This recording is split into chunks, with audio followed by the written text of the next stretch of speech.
Politico finds that federal nutrition research is underfunded.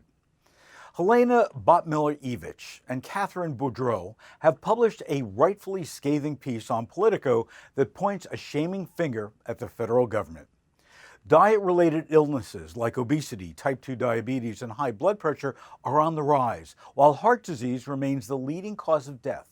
And in an increasingly health-conscious America, the federal government has devoted only a tiny fraction of its research dollars to nutrition, a level that has not kept pace with the worsening crisis of diet-related diseases, they point out. A Politico review of federal budget documents revealed that at the National Institutes of Health and the Agriculture Department, the two agencies that fund the majority of government-backed nutrition science, the share of research dollars devoted to nutrition has stayed largely flat for at least 3 decades and pales in comparison to many other areas of research.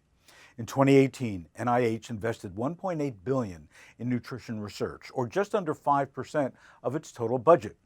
USDA's Ag Research Service devoted $88 million, or a little more than 7% of its overall budget, to human nutrition, the same level as in 1983, when adjusted for inflation.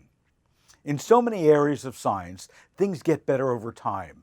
Gerald Mandy, a professor at Tufts University Friedman School of Nutrition Science and Policy, who worked at the USDA and the FDA during Democratic administrations, told Politico, "But nutrition has gotten so much worse." According to the column, today's diet crisis is one of excess, and it's costing us dearly. Obesity alone costs about $147 billion a year. Hypertension costs an estimated $131 billion a year.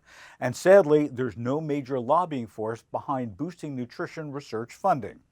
In 2018, NIH funding for cancer, which affects about 9% of the population, was $6.3 billion. Funding for obesity, which affects about 30% of the country, was just about $1 billion.